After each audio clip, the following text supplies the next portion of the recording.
Good afternoon, ladies and gentlemen.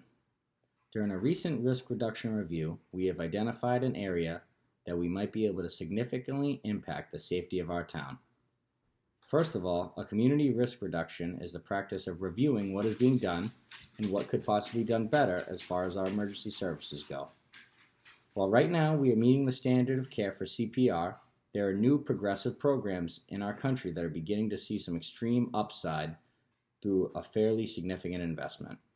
The main focus of this would be to improve our CPR skills and education as a town through the training both done in schools and community centers. As a town of over 30,000 people and only 3 fire trucks to cover it, that can be a bit tricky at times.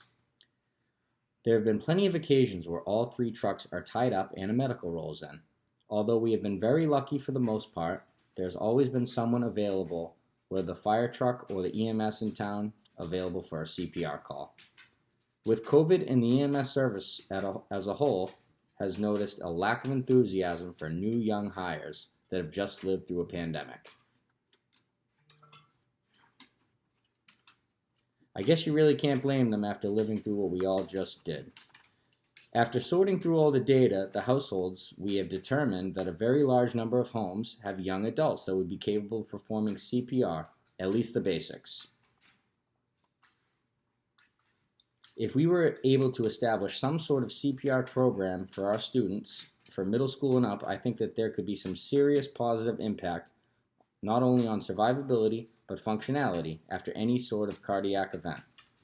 Now, there can be different levels of immersion in CPR after every 2 years as to not completely inundate the students. The adults would be a harder sell to get them motivated to learn this. I think by offering free seminars as part of this program, we may be able to garner some interest. The Firefighters Union is already on board with an awareness program of holding signs and a social media campaign. We are hoping that interest will breed more interest, and this will be our best way to target some of the adults in our town who are willing and able.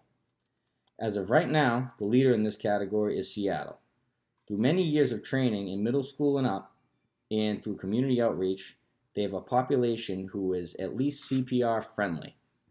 This term CPR friendly refers to a population who at one time was taught all the basics about CPR, and not necessarily a certified CPR practitioner. Now, this isn't something that happened immediately. This happened over a period of time, and that CPR was taught in school and slowly became part of the culture. According to Washington state law, where the rate of survival is the best in the world, there must be one CPR AED course and a health class that is required for graduation.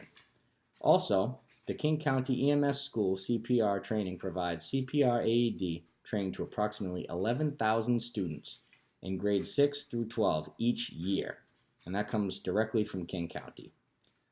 This was a long-term goal, and I believe that this is the kind of approach that needs to be taken. But there's a significant gain through significant investment in time and equipment.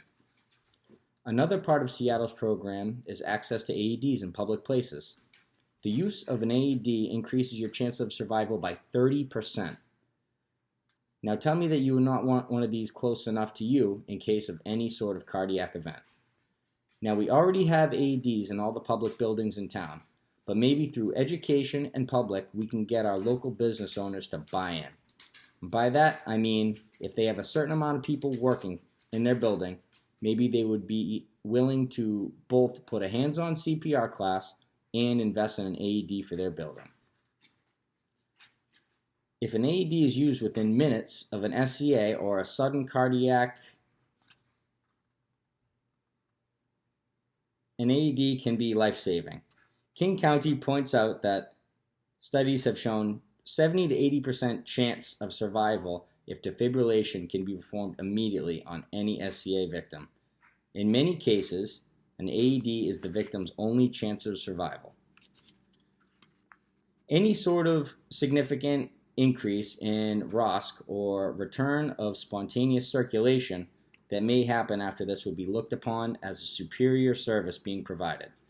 If we can get an entire community to buy into this practice, we can add years of life to our community and also add extra life and time to those who can be helped. I'm not saying that this would be an easy undertaking, but it would certainly be worthwhile. In fact, this would definitely not happen overnight and will require the persistence of a couple generations. Even if we were only able to help save just one life, and the numbers out of Seattle prove that it would save more than just one.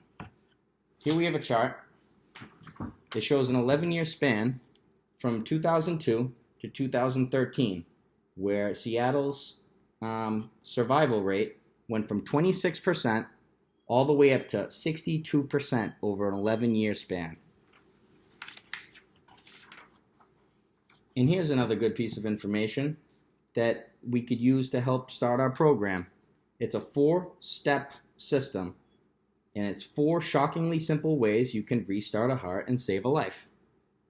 Step 1, you know how to recognize an SCA. A sudden cardiac arrest is not a heart attack. Step 2, get an AED for your workplace, as already mentioned.